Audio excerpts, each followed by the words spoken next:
Hello and welcome to another episode of What's Inside. Today we're looking at a vintage Masters of the Universe board game. This is the new 3D action game featuring He-Man. 2 to 6 players, ages 5 to 10. As you can see, this is the older version of the Masters of the Universe. It doesn't say He-Man at the top, like a lot of them did. Let's see, there's some side art. The art's pretty cool. I like that old style art. The back of the box, this one's got a big string of tape across it for some stupid reason. Somebody had taped it shut at one point. I found this on eBay.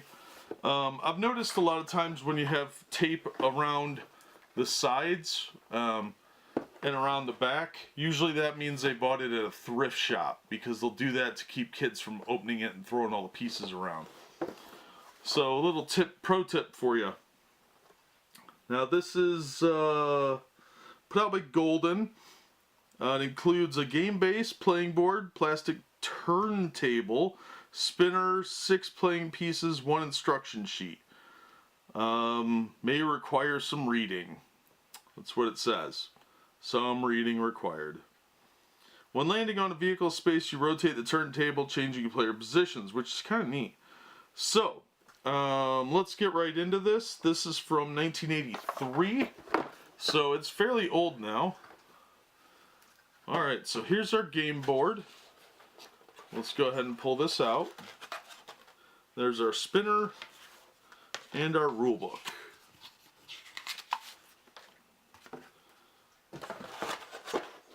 Now, the rule book is put out, this is by Whitman. Wow, they haven't even been in business since the mid-80s. So this is probably one of the last things they did. Alright, 1983. Orco and distinctive likeness are trademarks of Filmation. This sort of predates the TV show a little bit. They hadn't settled on Man-at-Arms' stupid mustache thing. And the whole mythology, like the Prince Adam thing, doesn't appear on here. Orko is on here, but that's about it. Otherwise, you've got the classic characters. There's none of the TV show stuff really shown on here. I think Zor is about as close as you're getting. Teela's on a unicorn type thing. It's got the more classic representation of Teela, for that matter. But yeah, so here's your rule book. It's really not much to it. It's just assembly instructions and basics of how to play. That's obviously important to the game. Then you've got your spinner. Pretty straightforward. It's got the cover picture on it. It says Masters of the Universe, copyright Mattel. Not too interesting there. But this piece is the piece you gotta watch for. These plastic bits, like this is pretty decent plastic for its time, but the 80s still didn't have really great molding, so it was pretty easy to chip it. As you can see, maybe there's a little divot out of here. But it was good at the time, but this is 30 some years old now. So it doesn't age well with this type of plastic molding. This one's in pretty good shape, except for this one little notch. And that's because I don't think anybody's played it in 30 years. But this plastic piece is the piece you gotta worry about, because as you might be able to tell, I don't know how well the lighting's gonna show this, but this is yellowing with age. And there is a sticker in the center that says Masters of the Universe, but this is molded to fit this plastic mold. Because what it does is when somebody lands on a vehicle square, you rotate it so the characters change position. And you have to get to the finish. It's supposed to go this way, but then you can rotate. You can actually rotate toward the finish.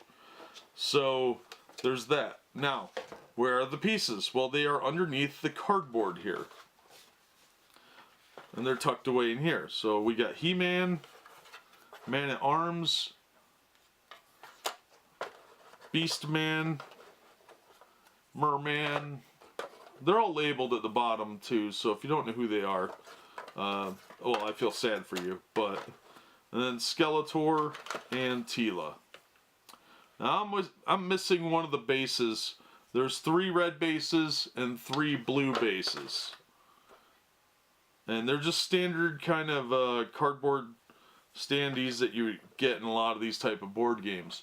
But I'm missing one of the red ones, which is not a huge deal. You can find these pieces in a lot of different board games, especially ones by Golden or Parker Brothers or Hasbro, that sort of thing. Pretty much any of the big brands. But it's kind of neat that they're hidden away in these little pieces here, but underneath the cardboard, so it's for easy storage and it keeps the pieces from getting lost. This cardboard piece is in really good shape. I got lucky on that one, but it is starting to yellow with age. Part of that is because the plastic is pressed into it, and part of it's just because it's 30 plus years old. So since this is kind of thin plastic, most likely the base will be broken. This could be crumpled, of course, but I'd be more worried about finding a replacement for this piece, because it is kind of molded to work with this, and there is like a little ball here that sits on there that lets it spin, or sort of spin. It mostly just scuffs up the cardboard, I think. The spinner is the other thing. It's a nice constructed spinner, and you had to assemble it and put it together, but the cardboard piece is pretty thin, so it could be pretty beat up. This one's in really nice shape, thankfully. You could tell when they punched it out of a perforated area, they did a good job. Some grown-up did it, I'm sure. And of course the rules sheet. But there's not a lot to the game. It is a fun game for younger players, but I don't know, it is aimed at ages 5 to 10, so it's, the fact that you can move the guys when you land on a vehicle square is a pretty cool feature, I think. I think it really could mix it up a lot, so it could help kids, you know, have a little bit of fun with it. It's not a complicated game, but for younger players it might be a little bit of fun, even if they don't know who the Masters of the Universe are.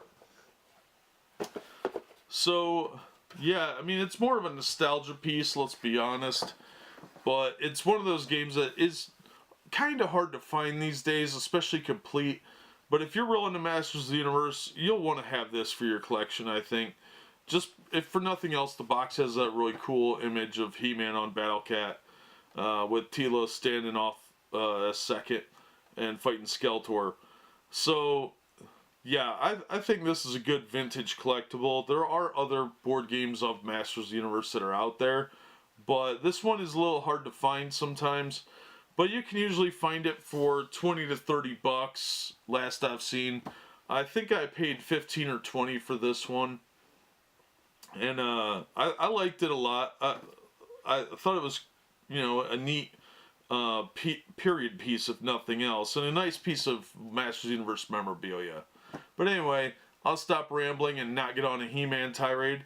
And that'll do it for this episode. As always, thanks for watching, and we hope to see you next time on What's Inside.